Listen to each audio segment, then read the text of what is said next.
During the 80s, Capcom was considered one of the best third-party developers for the NES, releasing title after title and receiving incredible praise from both the gaming press and gamers alike.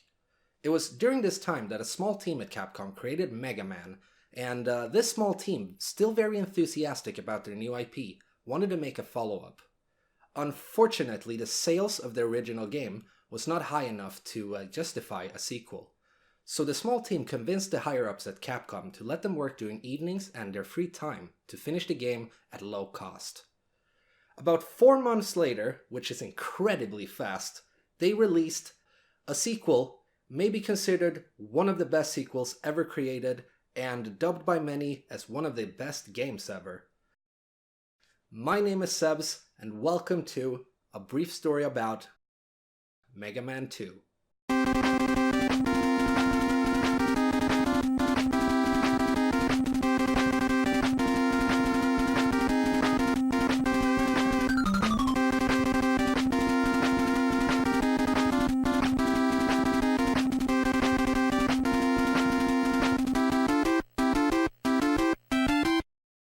In the year 2000X, Dr. Light created Mega Man, a super robot built to defeat the evil Dr. Wily. Mega Man was successful in his mission, and the world was returned to its normal and peaceful state. 6 months passes by, and somehow Dr. Wily escapes from prison. Lusting for revenge against Mega Man and his creator, Dr. Wily created 8 new robot masters, each specifically crafted to destroy the Blue Bomber. Mega Man 2, also known as Rockman World 2 in Japan, began its development in 1987. Development started almost immediately after the original was finished, but it wasn't without its problems. The sales of the original Mega Man was not successful enough to justify a sequel. The team had to come to an agreement with the higher-ups at Capcom. The team, consisting of almost the same people as the original game, worked hard during late nights and on their free time. Their goal was getting the game out without disrupting any other game being developed at Capcom. Many unused assets from the original game were now used, saving up a lot of valuable time, letting the developers focus their efforts on improving the controls, making new weapons, and getting the stages to feel just right. This way of working actually paid off, and just 4 months later, they had completed development on Mega Man 2. Mega Man 2 features very few changes from the original game, except for tweaks and small improvements. One of those improvements is the introduction of a highly appreciated password system. And it wasn't overly complicated like in many other games. All you needed was a checkered piece of paper and you were all set. Being a side-scrolling platformer, Mega Man can move left and right and jump and shoot. And during the progression of the game, you unlock more abilities, letting Mega Man move in more advanced ways, like crawling up walls. The improvements to the controls are small, but incredible, making the controls of the game almost perfect. Just like the first game, you start out at the level select screen. But this time around, Dr. Wily has created 8 robot masters waiting to be destroyed.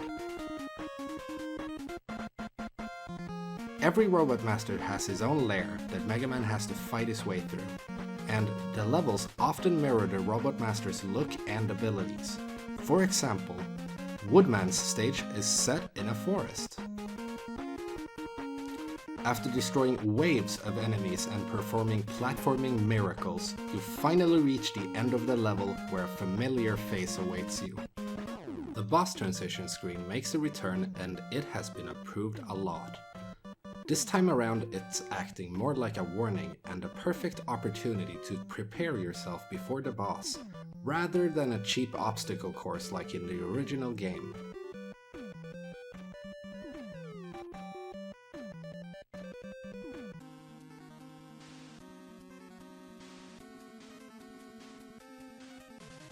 After defeating a robot master, Mega Man absorbs their abilities, letting him use them at his will for the rest of the adventure. There are also a couple of upgrades given to Mega Man by his creator, Dr. Light, letting Mega Man potentially reach a total of 11 abilities. Not only do the big bad robot masters drop stuff, normal monsters can also drop items. There are both big and small containers of health and mana, and sometimes the monsters will even drop extra lives in the shape of a supersized Mega Man face. Mega Man can also carry up to 4 energy tanks, and using one lets you fill out Mega Man's energy at any time.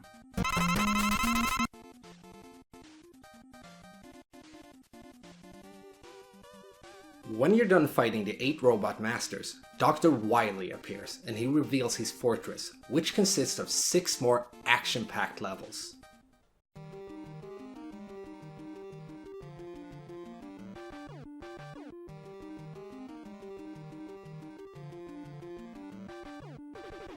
Mega Man 2 was a huge success, selling more than 1.5 million copies since its release, and it's the highest selling Mega Man game in history.